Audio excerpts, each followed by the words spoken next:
Ek is Annemarie de Tooy van MyZone. Ek is vandag hier saam met Johannika Engel van Windhoek Afrikaanse Privaatskool. Hi Johannika, hoe gaan dit met jou vandag? Hallo, dit gaan baie goed vandag.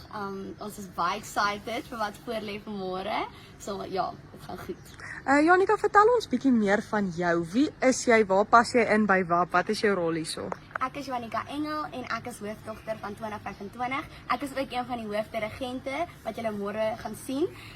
Ja, so ek kom al 'n lang pad hier in WAP en dit is 'n lekker plek om te wees. En ja, dit is my swaakes.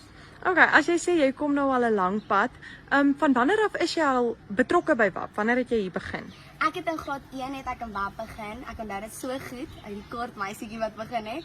En ja, nou is ek matriek hier in WAP en dit was 'n baie lang loopbaan om te loop en baie uit groot tree moes getrap geword het, maar ja, ek is baie gelukkig vir ek is. Okay, en dan vertel vir ons bietjie, ek gaan nou met jou gesels oor môre se atletiek want ek weet dit is nogal 'n groot ding vir die skool. Vertel my bietjie, is julle voorberei?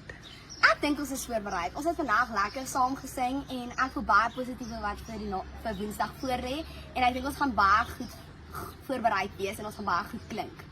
Okay, waarvoor sien jy die meeste uit? Is daar spesifieke items, is dit dalk die geesvang? Wat maak jou die meeste opgewonde oor môre se atletiek? Ek dink wat my die meeste opgewonde maak is definitief die gees.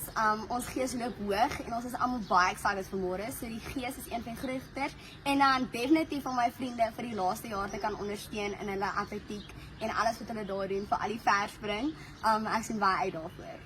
Okay, ons is baie opgewonde om jou môre te sien en ons hoop dat dit sal goed gaan met julle. Ag, dankie.